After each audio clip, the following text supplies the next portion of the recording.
I'm just a little bit caught in the middle. Life is a maze, love is a riddle. I don't know where to go, can't do it alone. I've tried and I don't know why. Slow it down, make it stop, or else my heart is going to pop. Cause it's too much, yeah, it's a lot. Cause I just can't get enough. I'm just a little girl lost in the moment. I'm so scared, but I don't show it. I can't figure it out. It's bringing me down. I know I've got to let it go and just enjoy the show. Ya, selamat malam pemirsa. Nggak terasa udah hari Jumat, itu tandanya waktunya bincang-bincang ringan di One Fine Day. Nah pemirsa, saya baru aja nih selesai packing untuk titipan teman saya yang sedang melanjutkan studi S2-nya di Amerika Serikat. Dan rencananya saya mau menitipkan ke teman saya, Ibu Priska. Ibu Priska, nggak apa-apa ya aku nitip barang ya? Nggak apa-apa, Syar. Nggak ngerepotin kan? Enggak, emang kebetulan aku mau ke sana. Aduh, pas banget kalau kayak gitu ya. Malah aku dulu waktu di luar negeri juga, aku yang hobi nitip-nitip. Hobi nitip-nitip juga ya. Nah pemirsa, bintang tamu kita malam ini adalah Ibu Priska Andrisen Batubara. Beliau ini adalah Chief Marketing Officer Divisi Pendidikan Agung Podomoro Group. Dan beliau ini juga dulu sempat mengecap pendidikan ya di University Reading Berkshire UK. Betul. Dan itu dari SMA ya Bu ya? Dari SMA, aku umur 15 tuh, Syar, udah 15. dikirim ke sana. Waduh. Totalnya aku 10 tahun. 10 Jadi aku tahun. 3 tahun SMA, 4 tahun di uni, habis itu kerja 3 tahun cari duit. Waduh. Nah ini kalau misalnya kita ngomong-ngomong tentang masalah masa-masa sekolah gitu, itu pasti seru sekali ya, apalagi di negeri orang tuh. Gimana tuh Bu? Aku paling inget ya, Syar ya, aku 15 tahun. Breakku pertama itu dia autumn break, pas Halloween. Jadi aku ke tempat temennya orang tuaku. Kira-kira jam 5, jam 6 udah mulai gelap tuh. Ada yang ngebel, aku aja yang buka. Aku buka. Aku takut, teriak, Trick or treat trick ya? or treat. Tapi kan aku di Indonesia, ini kita bicara tahun 80-an loh. Oh iya. Jadi Halloween belum common gitu kan. Tapi dari situ aku belajar untuk adaptasi ke culture mereka juga. Ya. Tapi seru lah. Aku dulu juga gitu, kan dulu sempat sekolah di New Zealand. Waktu itu saya di Hamilton, kota kecil di desa sih sebenarnya. Itu berasa sekali. Kayak misalnya kita tinggal sendiri, terus kalau misalnya malam lapar, kita juga toko jam 4 udah tutup. Jadi yang aduh udah homesick aja. Tapi untungnya di sana juga banyak pelajar, mahasiswa yang saling membantu. Organisasinya cukup solid ya Bu ya. Waktu saya di sana ya, Syar ya, di sekolahku tuh orang Indonesia paling hanya 2 atau 3 dari 400. Saya bergabung di asosiasi Southeast Asia. Akhirnya ada yang namanya PPI. Perhimpunan Pelajar Indonesia. Iya, betul sekali. Nah, di situ tempat kita curhat, bisa saling tukar informasi ya, dan kita belajar berorganisasi juga, bekal juga buat kita. Pemirsa, One Fine Day juga punya informasi seputar Perhimpunan Pelajar Indonesia di luar negeri. Kita lihat yuk. Untuk menyatukan para pelajar dan mahasiswa yang tersebar menuntut ilmu di luar negeri, maka di setiap negara mempunyai organisasi bagi pelajar Indonesia, yaitu PPI atau Perhimpunan Pelajar Indonesia. PPI ini ada mulai dari tingkat wilayah sampai ke tingkat negara, juga berperan serta memperkenalkan budaya, negara dan bangsa Indonesia di negara yang bersangkutan. Berikut adalah Perhimpunan Pelajar Indonesia di berbagai negara. Permias, Persatuan atau Perhimpunan Mahasiswa Indonesia di Amerika Serikat, merupakan salah satu bentuk Perhimpunan Pelajar Indonesia yang khusus menaungi mahasiswa Indonesia yang bermukim di Amerika Serikat. PPI France, Perhimpunan Pelajar Indonesia Prancis, ada sekitar 20 PPI wilayah di seluruh Prancis dan beranggotakan lebih dari 450 pelajar Indonesia. PPIA, organisasi ini untuk mewadahi interaksi dan mendukung kegiatan pelajar Indonesia yang sedang belajar atau akan belajar di Australia. PPI UK adalah Perhimpunan Pelajar Indonesia di United Kingdom, merupakan organisasi yang mempersatukan PPI cabang dan PPI perwakilan yang berada di United Kingdom dan di bawah perlindungan pemerintah Republik Indonesia. Waduh, ternyata banyak sekali nih pelajar-pelajar kita yang tergabung dalam Perhimpunan Pelajar Indonesia di luar negeri ya Bu ya. Luar biasa. Iya, jadi ini kan membuktikan bahwa setiap tahunnya itu masih banyak orang tua murid yang ingin menyekolahkan anaknya di luar negeri, khususnya di Amerika ya. Dan kalau menurut Konsulat Jenderal Amerika Serikat, itu tahun 2011 ada 8.000 siswa pelajar Indonesia yang belajar di Amerika Serikat. Dan tahun 2012 ini diperkirakan mencapai 16.000 siswa, Bu. Berarti luar biasa sekali ya, 2 kali lipat deh jumlahnya. Tapi saya senang dengar itu. Berarti kan ekonomi kita maju ya. Iya. Kemudian juga kesadaran internasionalnya mulai tinggi. Orang tua kita ini mulai berpikir, wah dunia makin kecil kalau anak saya tidak berwawasan internasional, harus bisa mengikuti perubahan zaman, ya kan, perubahan globalisasi, bahasa juga suatu aset yang sangat dipentingkan saat sekarang ini. Jadi mereka kirimkan ke luar negeri. Dan kenapa Amerika yang mendapat porsi terbesar? Amerika ini kreatif, imajinatif. Sistem pendidikan dia ini memang dilatih untuk lebih kreatif, lebih imajinatif kurikulumnya. Fasilitas Amerika memang mungkin juga menunjang. Di kelasnya mereka tuh antara dosen dengan murid, Tidak ada mahasiswa jaraknya gitu ya. Kadang dosennya justru dia yang stand back. Mahasiswanya yang diskusi sendiri. Jadi fungsi dosen ini lebih untuk mengarahkan aja. Mungkin yang seperti inilah yang membuat orang kita tertarik gitu. Makanya saya waktu itu pas baca biografi dari Einstein ya, society's competitive advantage will come when schools stimulate imagination and creativity. Jadi jelas di situ dia penekanannya bukan belajar fisika atau matematik, dia penekanannya adalah imajinasi dan kreativitas. Jadi kalau kita lihat Steve Jobs, itu modern inventor lah ya. Dia yang ciptakan Apple, Bill Gates ciptakan Microsoft. Yang recent aja deh, Mark Zuckerberg, Facebook. Itu benar-benar breakthrough gitu ya. Sama seperti Einstein, dia bilang dia ketemu teori relativitas atom itu bukan kutak-kutik rumus fisikanya, enggak. Begitu dia dapat itu pada saat dia berimajinasi bahwa dia adalah atom itu. Nah, itu yang dia menang Nobel, ya kan? Dan memberi kontribusi untuk dunia. Itu sangat menarik, tapi sebenarnya setiap anak itu unik dan pastinya punya kreativitas dan imajinasi sendiri-sendiri gitu ya. Setuju. Nah, Ibu Priska dan pemirsa di rumah, saya juga punya kamu cantik sekali. Dia juga pernah mengecap pendidikan di Perth, Australia, dan Miss Indonesia tahun 2008, yaitu Sandra Angelia. Salam-salam dulu. Hai. Apa kabar? Ini Ibu Priska. Silakan duduk. Sandra, kamu lagi sibuk apa aja sih? Sekarang sibuknya mungkin lebih baik presenting aja sih ya, jadi MC, off air, on air. On air ya. Gitu. Nah, kita kan lagi ngobrol-ngobrol nih tentang pendidikan di luar negeri gitu. Dan yang kita tahu juga, kamu kan dulu juga sekolah di Perth, Australia. Benar. Nah, itu kamu dari umur berapa tuh? Jadi pindah ke sana waktu umur 13 tahun. 13 Jadi dari tahun. SMP 1 udah di sana, SMA sampai kuliah. Wow, S1. 13 tahun udah sendirian di sana ya. 9 tahun jadi totalnya di sana. Ya, saya mikirnya kesempatan ya, maksudnya untuk bisa mendapat pendidikan yang lebih baik, kenapa enggak gitu. Meskipun pertamanya juga ada shock awalnya, tapi I like it. Masih banyak cerita seru dari Ibu Priska dan Sandra seputar pengalamannya sekolah di luar negeri. Ya pemirsa, jangan lupa untuk memfollow Twitter account kami di @onefineday_tv. Anda juga berkesempatan memenangkan 2 buah jam raffle dari Time International bila Anda bisa menjawab pertanyaan yang ada di kuis Twitter kami. Jadi tetap di One Fine Day.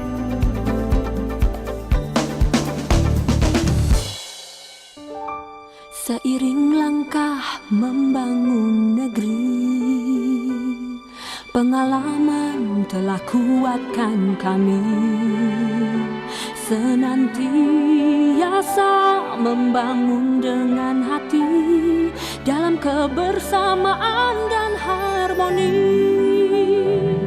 Kebutuhan Anda, kekuatan kami, keluarga tumbuh kokoh abadi, kesetiaan kami dari hati, Agung Podomoro untuk harmoni.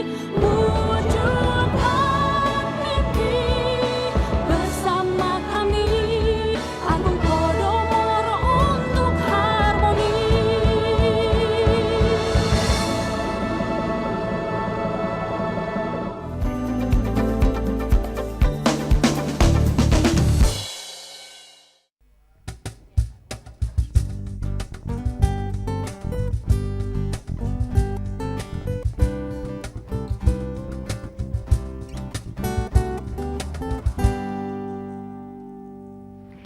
Ya, masih di One Fine Day, tentunya masih bersama saya Syara Firisya, Ibu Priska Batubara, dan Sandra Angelia, dan tentunya teman-teman dari Sunset Group. Yeay! Ya, mengutip kata-kata bijak dari Daniel Handler, novelis Amerika yang terkenal dengan nama pena Lemony Snicket, a new experience can be extremely pleasurable, or extremely irritating, or somewhere in between. And you never know until you try it out. Intinya, setiap pengalaman itu selalu ada yang menyenangkan dan ada juga yang menyebalkan, tapi kita mesti mencobanya dulu sendiri, sehingga itu menjadi pengalaman yang sangat berharga untuk diri kita sendiri, ya kan? Itu juga tentunya yang dialami oleh Sandra ya, karena nggak semua pengalaman itu menyenangkan ya. Suka dukanya apa nih? Banyak sukanya sih. Dari kecil anggap aja saya udah bertemu dengan begitu banyak orang dari berbagai macam tipe ya. Nggak cuma orang Australia aja, belajar banyak tentang culture mereka, Iya, kebiasaan pasti ya. mereka. Jadi temannya jadi banyak all over the world gitu. Selain itu belajar mandiri, jauh dari orang tua, tapi dari umur 13 sudah anu kasur sendiri, cuci Hebat apa, loh ya. udah semua udah bisa gitu. Kalau di sana diajarkan seperti itu yang happy moments. Kalau sad moments saya pindah ke sana terlalu muda ya, umur 13 tahun, jadi rasa homesick, rasa kangen itu ada gitu, kayak merasa tinggal, loh kenapa sih aku tinggal di sini. Cuman ya itu mindset yang harus saya rubah. Kemarin saya berpikir kalau kedepannya untuk masa depan saya lebih bagus, kenapa enggak ya. Dari situ, tapi sedih sih waktu ditinggal-tinggal. Iya pastinya ya, lagi labil-labilnya, lagi Bener. harusnya dekat dengan orang tua, bonding bersama keluarga gitu. Kalau saya pribadi, I wouldn't recommend gitu untuk yang punya anak umur 13 tahun, jangan dikirim dulu lah, terlalu muda kalau menurut saya, kasihan gitu. Tunggulah kalau udah SMA, kuliah gitu, nah baru dikirim. Karena memang kita ini kan makhluk sosial ya. Dari tempat pertama kita belajar bersosialisasi itu adalah di keluarga. Oh iya, Setuju. iya. Jadi ini justru base-nya kita. Sekolah itu kan komplimen ya. Tapi umur-umur tertentu influence dari teman-teman yang lebih banyak, Iya, ya kan? iya. Nah itu biasanya cut off-nya di umur 14 gitu. Jadi saya setuju juga nih. Kalau fasilitas sekolahnya Sandra itu gimana? Fasilitasnya bisa dibilang sangat lengkap gitu. Dari swimming poolnya, kolam renangnya itu besar, perpustakaannya juga luas, terus ada ruang-ruangan khusus untuk drama, untuk art, untuk laboratoriumnya. Pada zamannya Bu Priska gimana mengenai fasilitas sekolahnya? Nah jadi kalau di sana memang kompannya agak gede. Jadi ada bisa buat berkuda. Waduh, asik banget itu serunya. Kalau library pastilah ya, sekolah yang berkualitas pasti kan bukunya banyak gitu. Dan itu wajib ya. Fasilitas lainnya yang olahraga, auditorium gitu-gitu emang lengkap sih. Udah ada lapangan bolanya, lapangan hokinya ada. Jadi dia benar-benar mengencourage orang ya untuk mencoba. Pengalamannya balik lagi tuh ke quote yang itu. Pengalaman itu memang harus dirasakan gitu ya. Anak-anak kan curious juga. Ini emang keuntungan sekolah yang punya fasilitas baik ya. Kita juga harapkan ke depannya makin banyak sekolah yang seperti itu. Ya, masa-masa sekolah memang memberikan pengalaman yang mengesankan, walaupun tidak semua pengalaman itu menyenangkan seperti kata Bu Priska dan Sandra tadi. Ya, ada berbagai pengalaman-pengalaman sekolah yang bisa menginspirasi film-film berikut ini. Banyak cerita di balik suasana sekolah atau kampus yang diangkat ke layar film. Dengan setting dan latar belakang berbeda, cerita dikemas sangat menarik, romantis, seru, bahkan inspiratif. Deadwood Society, film Amerika yang diproduksi tahun 1989 ini berlatar pendidikan di Akademi Walton di Vermont. Bercerita tentang seorang pengajar bahasa Inggris di sebuah sekolah khusus laki-laki yang memberi inspirasi muridnya untuk selalu membuat perubahan dalam hidup. High School Musical adalah sebuah film drama musikal. Seri pertama dari film ini dirilis Januari 2006, menjadi film yang paling sukses bersama dengan sequelnya. Pengambilan gambar film ini dilakukan di East High School yang berlokasi di Salt Lake City, Utah, dan auditorium dari Murray High School. Karate Kid, film Amerika yang dibintangi oleh Jackie Chan dan Jaden Smith ini berkisah tentang seorang anak laki-laki yang ikut pindah ke Cina. Ia menjadi penyendiri dan menjadi bahan olokan teman-temannya. Sampai suatu hari ia bertemu seseorang yang mengajarinya karate. Dangerous Minds, film ini menceritakan perjuangan seorang guru di sebuah sekolah SMA di Parkmont untuk mengambil hati para siswanya agar dapat menerima pelajaran yang ia berikan. Mona Lisa Smile, film bersetting tahun 60-an ini berkisah pada saat kaum perempuan Amerika mengalami masa di mana sekolah merupakan batu loncatan untuk menikah. Seorang guru wanita yang diperankan oleh Julia Roberts dengan gigih mendorong murid-murid wanitanya untuk mandiri. Wah, seru-seru sekali tuh filmnya ya. Dan kebanyakan memang berlatar belakang dari sekolah, kampus, terus juga guru, ya kan. Nah, ini kembali lagi nih Bu. Sebenarnya homesick itu merupakan kendala ya buat para pelajar yang sekolah di luar negeri gitu ya. Gini ya, homesick itu kan memang emosi ya. Iya. Kita jauh dari orang tua kita, jauh dari our comfort zone. Kalau aku sering cari temen yang bisa ngomong bahasa Indonesia. Yang paling sedih itu kalau lagi ulang tahun. Oh iya. Aduh, rasanya. Dan biasanya juga kalau lagi sakit itu pasti juga masa-masa yang rindu tanah air gitu ya, rindu keluarga gitu. Apalagi di asrama ya, di situ ada rasa lonely. Cuman saya selalu berpikiran positif juga. Tapi emang kalau masih umur muda, lonely ini kadang dia belum tahu kan kantornya Mesti nih gimana. Iya, Takutnya dia larinya malah ke hal-hal yang nggak benar. Iya kan? Kalau di sini kan masih ada keluarga. Iya, memang sih idealnya itu ketika masa-masa sekolah jangan sampai kehilangan momen khusus, momen spesial bersama keluarga ya kan? Setuju. Setuju ya. Nah, Sandra terima kasih atas kehadirannya. Sama-sama. Ya. Sukses selalu. Dan pemirsa tentunya masih ada solusi untuk mendapatkan pendidikan berkualitas internasional tanpa harus meninggalkan momen-momen spesial dengan keluarga. Kita akan bahasnya di segmen berikutnya. Dan Anda juga jangan lupa untuk memfollow Twitter account kami di @onefineday_tv karena kami punya sepasang jam tangan Revel dari Time Internasional seperti yang saya pakai ini. Jam tangan eksklusif ini merupakan high quality product dengan material yang tough, mekanisme Japan movement, serta desain yang unik untuk masing-masing kepribadian. Karena dengan Revel, sisi berani dan provokatif Anda ditampilkan. Kami akan segera kembali, tetap di One Fine Day.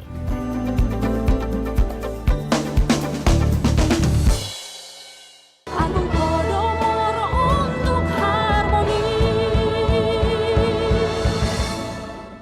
Seiring langkah membangun negeri, pengalaman telah kuatkan kami. Senantiasa membangun dengan hati dalam kebersamaan dan harmoni. Kebutuhan Anda, kekuatan kami. Keluarga tumbuh kokoh abadi. Kesetiaan kami dari hati. Agung Podomoro untuk harmoni. Wujudkan mimpi bersama kami. Agung Podomoro untuk harmoni. NGIS 622145850060. Agung Podomoro untuk harmoni.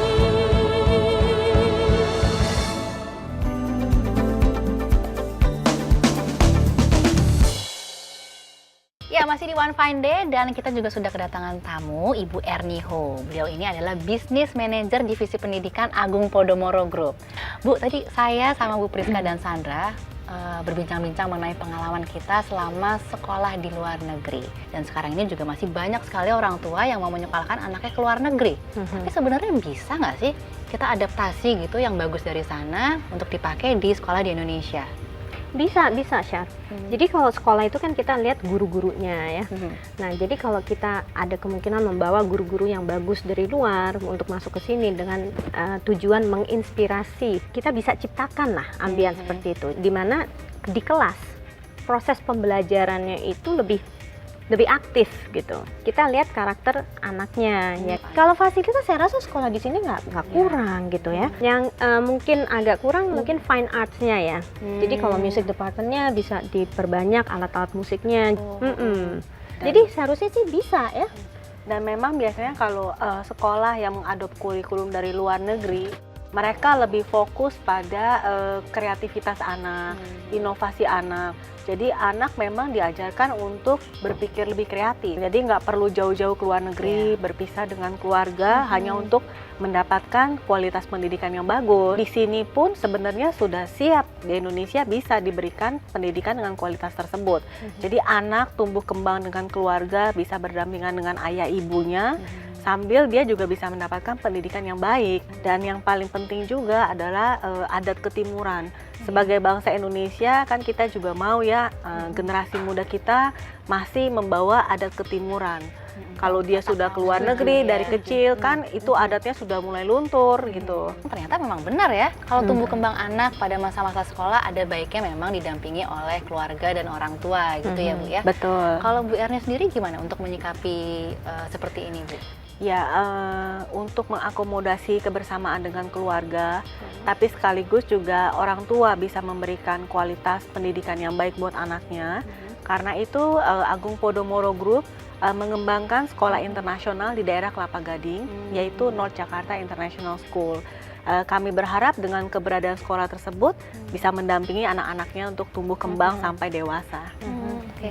Tapi yang saya penasaran nih, apa sih sebenarnya kepedulian Agung Podomoro Group ini kok sekarang bisa ke pendidikan, ke education gitu?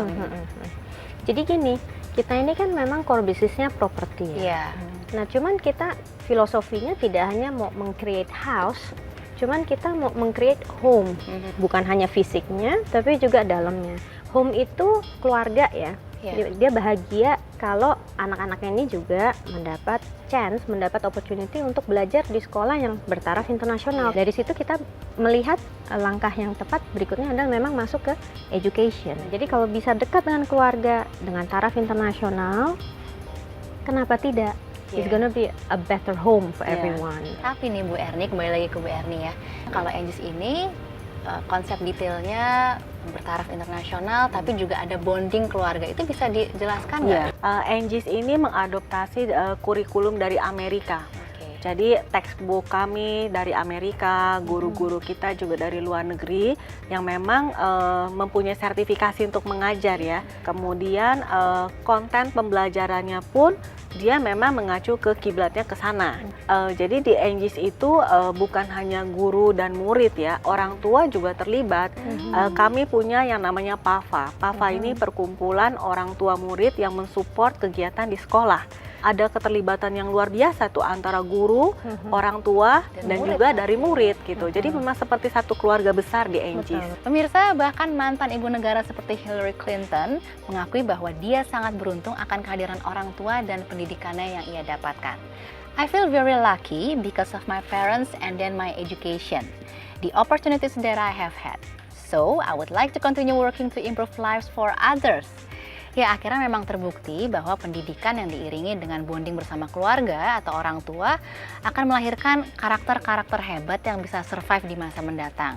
Dan itulah pentingnya mendapatkan konsep pengajaran yang tepat bagi bekal pendidikan anak-anak di saat sekarang seperti yang diterapkan oleh Sekolah Internasional Anjis. Mempelajari kebutuhan akan kualitas terbaik bagi pendidikan anak-anak tanpa harus mengirim mereka ke luar negeri, maka kini banyak berdiri sekolah dengan standar internasional yang menawarkan program pendidikan yang memberikan jaminan lisensi internasional. Mulai dari kurikulum, pengajar, fasilitas, ekstrakurikuler, dan program lainnya. Diperlukannya bonding dengan orang tua dan keluarga dalam masa pendidikan sekolah juga menjadi pertimbangan dikembangkannya sekolah berstandar internasional di Indonesia. Dan hal ini merupakan alternatif terbaik bagi para orang tua yang ingin mendapatkan mutu pendidikan sekualitas sekolah di luar negeri tanpa harus jauh-jauh ke negara lain. Salah satu sekolah bertaraf internasional dibangun di kawasan Kelapa Gading oleh Agung Podomoro Group, pengembang terdepan dan terpercaya. North Jakarta International School terakreditasi penuh dengan Western Association of School and College dari Burlingame, California. Didukung tenaga pengajar profesional yang didatangkan dari dalam dan luar negeri, berkompeten serta bersertifikasi di bidangnya masing-masing. Tahun ini Anjis akan menempati gedung barunya di Boulevard Bukit Gading Raya, Kelapa Gading. Anjis pun melengkapi gedung barunya dengan berbagai fasilitas untuk membangun minat dan kreativitas para siswa. Dengan dedikasi yang tinggi, Anjis siap mengantarkan putra-putri bangsa mewujudkan masa depan yang cemerlang. Ya, Anjis ini dikembangkan dengan rasa kepercayaan dan keyakinan yang tinggi. Dan tentunya kalau kita melihat ini, Bu, dari mutu pendidikan gitu ya, Bu ya, pasti kan orang berpikir, wah, sekolah internasional nih. Terus guru-gurunya juga kompeten dari luar. Pasti harganya mahal. Kalau kita bicara dari segi biaya itu sebenarnya kan relatif ya. Tapi memang tidak bisa dibilang murah. Karena untuk mendatangkan guru-guru dari luar negeri yang memang bersertifikasi itu tidak murah. Terus mendatangkan lagi buku-buku pelajaran import dari Amerika itu juga perlu ada biayanya. Nah, cuman kembali lagi kebersamaan tadi dengan keluarga dan orang tua itu kan tidak bisa diukur nilainya dengan uangnya gitu. Jadi itu yang memang mungkin harus dilihat oleh keluarga dan orang tua. Nah pemirsa, obrolan kita malam hari ini kesimpulannya adalah dengan sekolah bertaraf internasional ini banyak sekali keuntungannya ya Bu ya. Mulai dari sistem pengajarnya, dari guru-gurunya yang kompeten, juga dengan proses belajar mengajarnya. Belum lagi kultur kita sebagai bangsa Indonesia, kultur ketimuran juga kita tidak akan luntur gitu ya. Dan satu lagi nih pemirsa yang penting, yaitu kita tetap bisa dekat dengan keluarga. Ya sekali lagi terima kasih ya Ibu ya atas kehadirannya Bu Priska dan Ibu Erni. Semoga obrolan kita malam ini dapat bermanfaat buat fine parents di rumah yang mau menyekolahkan anak-anaknya. Jangan lupa untuk memfollow Twitter account kami di @onefinday_tv untuk mendapatkan berbagai informasi terkini seputar gaya hidup. Sampai ketemu lagi minggu depan dengan topik yang lebih hangat lagi. Sampai jumpa.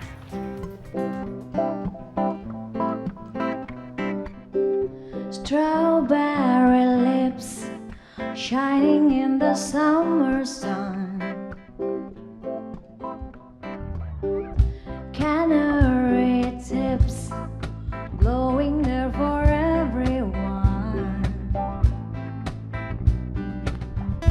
You fell asleep under the cherry tree. La la la la la la, it's a beautiful world. We're all here.